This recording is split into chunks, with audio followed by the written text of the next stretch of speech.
So, okay, so we don't have that diversity. We've got diversity of everything else enforced upon us. The we diversity bureaucracy does not thinking. believe in diversity. They believe in diversity of reproductive organs and diversity of skin pigmentation.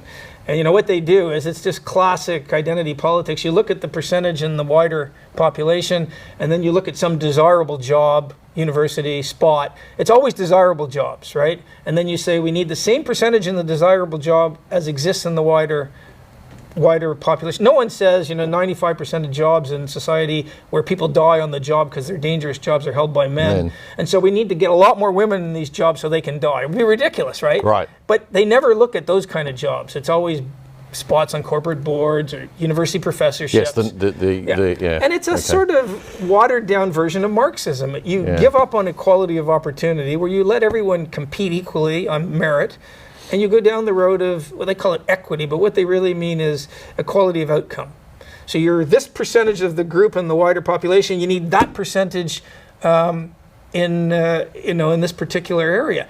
It's really malign or malevolent thinking. I ran a national office for a very woke multinational corporation, and I remember thinking, going for 50-50 gender equity in a board might be a desirable thing, but you're probably not kicking into sexism unless you've got less than 25% of one gender over another.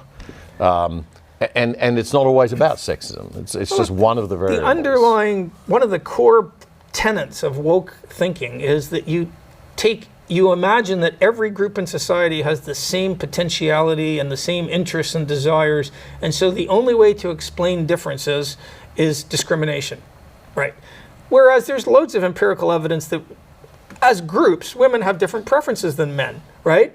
And so it's not surprising that you find a smaller percentage of women who want to do really dangerous jobs, or a smaller percentage of men who want to be nurses. And the idea is that you are part of a group. You're not this individual with your own sort of outlooks, desires, druthers, whatever you want to call it. It's malign thinking. We never used to do that. We used to just base things on merit. And law schools right now, almost 2/3 of the students are women. There's going to be no problem with women representation down the road. They just want to fix it now. But when you fix it now, you hammer people based on merit. It's a bad idea. I don't like any quotas for anything. I think merit should, now that makes me very rare, right? Universities around the world today are just big, giant affirmative action factories. Yeah, and it's not working, as we can see. Well, it's not working. Healthy. It's woking, but it's not working. No, exactly.